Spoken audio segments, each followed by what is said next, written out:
Anticipatory bail की अवधि कितनी होती है और कई बार लोग बिना रेगुलर बेल कराए ही पूरा ट्रायल लड़ लेते हैं, वो कैसे संभव हो पाता है?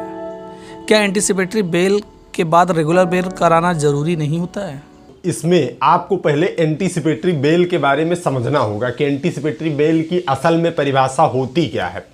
असल में एंटीसिपेटरी बेल जो होती है वह इसलिए बनाई गई है कि अगर आपको लगता है कि पुलिस आपको अरेस्ट करने वाली है, चाहे आपके खिलाफ केस लिखा गया है या आपके खिलाफ केस नहीं लिखा गया है। कई स्थितियों में लोगों को इस विषय पर भी कंफ्यूजन होता है कि हमारे खिलाफ केस नहीं लिखा गया है तो पुलिस अरेस्ट कैसे करेगी, और जब तक केस नहीं लिखा जाएगा तब तक एंटीसिपेटरी बेल के बारे में सोचा ही न जाए। लेकिन ऐसा बिल्कुल नहीं होता है। अगर आपके खिलाफ केस लिखा गया है तब भी आप एंटीसिपेटरी बेल में जा सकते हैं। अगर आपके खिलाफ केस नहीं लिखा गया है और आपको आशंका है कि हाँ हमें पुलिस अरेस्ट कर लेगी, तब भी आप एंटीसिपेटरी बेल में जा सकते हैं। इसकी जो फेमस परिभाषा है, जो कि लगभग लोग जानते हैं, कि ये है कि अगर आपको अप्रीहेंशन है कि हाँ पुलिस आपको अरेस्ट कर लेगी तो आप एंटीसिपेटरी बेल जाकर ले आइए, और मुकदमा लिखने के बाद में अगर आपको पुलिस अरेस्ट करने आएगी तो पहले मुकदमा लिखेगी। मुकदमा लिखने के बाद में क्या होता है कि जांच प्रक्रिया शुरू होती है, विवेचना शुरू होती है। जब विवेचना शुरू होगी तो अगर आप निर्दोष रहेंगे तो आपका चार्जशीट से नाम ही निकाल दिया जाएगा, आपका ट्रायल चलेगा ही नहीं। अब अगर आप निर्दोष नहीं है, चार्जशीट में आपका नाम आ गया, तो आप इस एंटीसिपेटरी बेल आपकी वहीं पर समाप्त हो जाएगी, आप जाकर रेगुलर बेल करवा लाइए। लोगों का ये मानना होता है, यही लगभग लोग जानते हैं, आप ही नहीं, लगभग लोग यही जानते हैं कि एंटीसिपेटरी का मतलब सिर्फ जब तक चार्जशीट नहीं लगती है तब तक के लिए होता है। लेकिन अब ऐसा नहीं रह गया है। एक केस आया जो कि था Sushila Agrawal versus state of NCT of Delhi. ये सुशीला अग्रवाल का मामला जो है, ये जब सुप्रीम कोर्ट में गया तो वहां एक ऐतिहासिक फैसला लेकर आया। ये एंटीसिपेटरी बेल से ही संबंधित था और यहां से हाई कोर्ट से इनको रिलीफ नहीं मिली। इसके बाद में इन्होंने क्या किया, सुप्रीम कोर्ट का रुख किया। इसके बाद में सुप्रीम कोर्ट के सामने भी दो क्वेश्चन पुटअप किए गए कि एंटीसिपेटरी बेल की अवधि कितनी होती है, आखिर इसकी अवधि को डिफाइन किया जाए कि कब तक के लिए एंटीसिपेटरी बेल वैलिड होगी, और एंटीसिपेटरी बेल की सही व्याख्या की जाए। ये दो क्वेश्चन था। बेंच ने सुनवाई की। सुनवाई के बाद एक जजमेंट आया। जजमेंट बहुत बड़ा आया, लेकिन जजमेंट के लास्ट में जो उसका कंक्लूजन आया उसमें 10-15 पॉइंट्स दिए गए कंक्लूजन के रूप में। उसके 5वें पॉइंट में जो कहा गया वही एंटीसिपेटरी बेल के पूरा इतिहास बदल दिया उसने। उसके 5वें पॉइंट में स्पष्ट कहा गया कि अगर जो एक्यूज्ड है, जो कि अभियुक्त है, अगर उसका बिहेवियर अच्छा रहा है एंटीसिपेटरी के दौरान, अगर उसका बिहेवियर अच्छा रहा है तो इस एंटीसिपेटरी को एक्सटेंड करके एंड ऑफ द ट्रायल कर दिया जाए। ये 5वें पॉइंट में स्पष्ट बता दिया गया।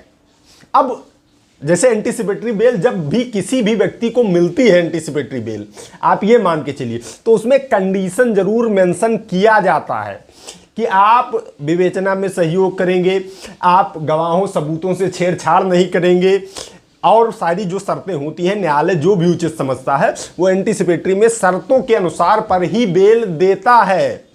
इसके बाद में अगर व्यक्ति उन सारी शर्तों का पालन करते हुए चार्जशीट लगने के बाद भी उन सारी शर्तों का उसने पालन किया है, एंटीसिपेटरी बेल पर है, तो जब नंबर आएगा रेगुलर बेल का, तो अगर बड़ी धाराएं हैं, जैसे अगर सामान्य धाराएं हैं तो उसमें बिना जेल गए आपकी बेल हो गई। और सामान्य धाराओं में कोई एंटीसिपेटरी लाने जाता ही नहीं है, जिसमें कि गिरफ्तारी नहीं है। काहे लाने जाएंगे भैया, काहे पुलिस गिरफ्तार। 7 साल से कम सजा वाला अगर कोई भी प्रावधान है तो उसमें एंटीसिपेटरी कोई लाने जाता ही नहीं है।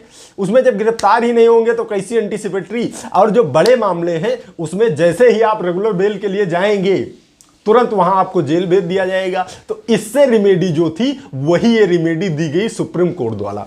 सुशीला अग्रवाल के मामले में यही स्पष्ट 5वें पॉइंट में कह दिया गया कि anticipatory end of the trial तक की जा सकती है।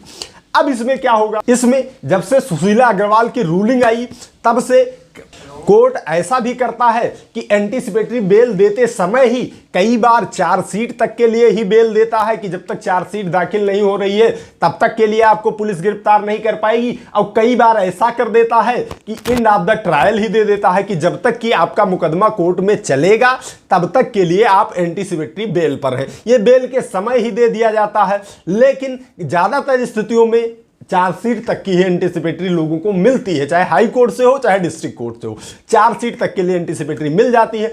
अब जब चार्जशीट तक के लिए आपको एंटीसिपेटरी मिल गई तो आगे रिमेडी क्या होगी इसे समझिए।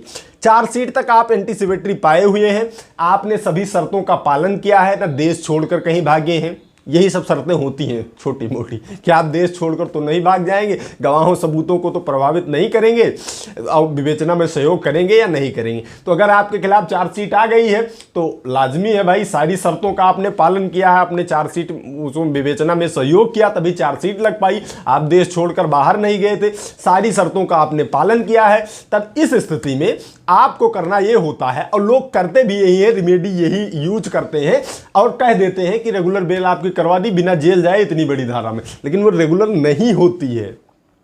करेंगे क्या, आपको चार्जशीट तक के लिए एंटीसिपेटरी मिली हुई है, फिर से सेकंड एंटीसिपेटरी बेल तैयार करेंगे, उसमें इस सुशीला अग्रवाल वाली रूलिंग लगाएंगे, उसका जिक्र करेंगे कि ये सुशीला अग्रवाल की रूलिंग कहती है 5 नंबर पॉइंट है हुजूर, इसमें कहा गया है कि अगर व्यक्ति का बिहेवियर ठीक है, अगर केस आपको देखने में लग रहा है कि केस का फैक्ट कमजोर है तो इनकी बेल जो है वो एंड ऑफ द ट्रायल कर दी जाए। यही लगाकर यही प्रेयर करके पहले आपके डिस्ट्रिक्ट कोर्ट में फाइल की जाती है, सेकंड एंटीसिपेटरी बेल फाइल की जाती है। आप ये गौर कीजिएगा, सारे लोग इसको नहीं समझ पाते। सेकंड एंटीसिपेटरी बेल जब फिर से फाइल हुई कोर्ट में, अगर डिस्ट्रिक्ट कोर्ट से उनको सेकंड एंटीसिपेटरी मिल गई तो ठीक है, अगर डिस्ट्रिक्ट कोर्ट से नहीं मिली, डिस्पोज हुआ, तो एंटीसिपेटरी बेल में जो है अभियुक्त को हाजिर नहीं करना होता है, जो एक्यूज्ड है उसके जेल जाने की तो शंका होती ही नहीं है ना, वो जेल जाएगा नहीं, सिर्फ वकील साहब प्रेजेंट होते हैं एंटीसिपेटरी में। तो यहां से अगर डिस्पोज भी हो गई एंटीसिपेटरी तो उसको लेकर चले जाते हैं हाई कोर्ट, और हाई कोर्ट के सामने भी वही रखते हैं कि हुजूर सुशीला अग्रवाल की रूलिंग को आप पढ़ लीजिए, इसमें तो ऐसा है कि एंड ऑफ द ट्रायल के लिए दिया जा सकता है एंटीसिपेटरी बेल। हाई कोर्ट कहता है ठीक है भाई साहब, सुप्रीम कोर्ट का हर फैसला नजीर है, कानून है, हाँ ठीक है, वो आपकी जो एंटीसिपेटरी होती है उसको एंड ऑफ द ट्रायल के लिए प्रमोट कर देता कि एंड ऑफ द ट्रायल के लिए आपकी एंटीसिपेटरी बेल हो गई। फिर से आकर बांड दाखिल करते हैं जिला न्यायालय में, मुकदमा चलने लगता है। एंटीसिपेटरी से ही उनकी रेगुलर बेल कन्वर्ट हो जाती है। इसीलिए कई बार लोग कहते हैं कि एंटीसिपेटरी बेल रेगुलर बेल में कैसे कन्वर्ट होगी, उसका कारण यही होता है कि ये ऐसे ही कन्वर्ट हो जाती है। इसमें एक सुशीला अग्रवाल की जो रूलिंग है ये बहुत ही महत्वपूर्ण रूलिंग है। अब इसका फायदा उठाकर व्यक्ति जेल जाने से बच जाता है। अगर व्यक्ति रेगुलर बेल में जाए तो रेगुलर बेल में पहले एक्यूज्ड को न्यायालय के समक्ष हाजिर करना पड़ता है। हाजिर करोगे, बेल अगर जिला न्यायालय से नहीं होनी है या न्यायालय ने डेट लगा दी तो एक्यूज्ड तो जेल चला जाएगा, और जब तक वो जेल में रहेगा, और एंटीसिपेटरी जब सेकंड लेकर पहुंचते हैं तो इसमें अगर डेट भी लग गई, एक्यूज्ड हाजिर ही नहीं होता है, इसमें अगर खारिज भी हो गया यहाँ से डिस्ट्रिक्ट कोर्ट से तो हाई कोर्ट से जाकर ले आते हैं, इसमें कोई दिक्कत ही नहीं होती। तो सेकंड एंटीसिपेटरी बेल उनके लिए बेस्ट ऑप्शन इसीलिए माना जाता है। तो इसमें आपके सवाल का अब मैं समझ रहा हूं कि स्पष्ट उत्तर मिल गया होगा।